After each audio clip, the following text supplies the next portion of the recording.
We met brewers back there last year who had only been at it like not even a year, and they ended up winning like an award.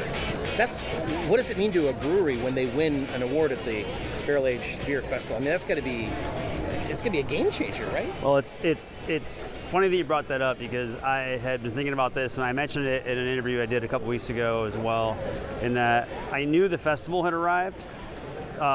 Nothing to do with any of the folks that started it, nothing to do with the organizers, but the festival itself. I knew it had arrived when I saw a brewery that had never been here before get so excited to win a medal. Right. I'm like, this festival is important now. Right. This brewery respects this festival. Right. They're so excited. They're going to go back to their brewery and tell everyone they won this award. So the award means something. The festival means something. And that's when I knew that FoBAB had arrived. And that was kind of the moment when you talk about the 20 years, and when that's the moment it set in that this festival has become something that means something to all the brewers involved. That's great. So it's an important event, a meaningful event, but it's still the camaraderie and the hangout event too, like you said, at the in the Brewers Lounge, and it's still people hanging out, drinking a Pilsner at a barrel age festival, talking about what they do and that. But just the fact that all the new breweries that are coming and that they are excited to be here, and then when the medals are awarded, there's joy and excitement, and then that's hard to create. I mean, there's only a few festivals, World Beer Cup, Great American Beer Festival, that give that kind of intense excitement, and so that's what we have created. So.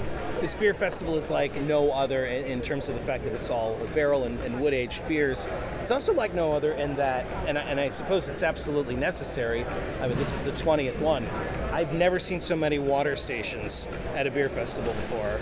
That's intentional because of what we're sampling here, right? I want to say it was maybe year 10 or 11 is when we started to realize we were filling up bottles in like the kitchen sinks of the places we were having it, trying to get it out, and we could not keep enough water. Right. And so we rectified that. But yeah, and I was just showing pictures just earlier. I was talking to somebody about how we went from years ago to beer, and then beer in the water, and now there was like a bunch of judges sitting back there, and it's like beer, water. Right. There's the only way to get through it. Right. So this festival is different from other beer festivals. Usually there's like a barrel-aged section maybe at a festival. This is all just barrel-aged. People who like barrel-aged beer better than any other type of beer, how are they different from your regular I like everything kind of beer person? Like is there a type that gravitates towards just barrel-aged stuff? Yeah, but I think first I'd start by saying that there's a lot of beers here that have been around that the consumers don't even realize are barrel aged. Right. So it can be a Brett beer or a Foder aged, Maibach, or beers that get all of its character from what was in the wood previously, and it might be their favorite beer. Like, oh, this Brett aged beer, this Saison is my favorite beer. It's like, yeah, it spent 9 months in a giant wood Foder. So there's that in the aspect that you might not realize they're barrel aged. Like, not everything tastes like a wood chip, right? Or burnt, or chocolate, or. But on the other hand, definitely this is the event for those that are searching for the rarest beers in the country, beers that you don't drink them all the time. So this isn't the festival where you're going to go drink someone's flagship Pilsner, and that's the beer you're going to buy a 6-pack of every week for your house. Right. This is the one where you go and you're like, I have never tried that. I've never tried that. I've never tried that. And you're trying a little bit of it, and the effect and the excitement is like, wow, I may never get that again. Right. So there's so many once in a lifetime beers here, quite literally.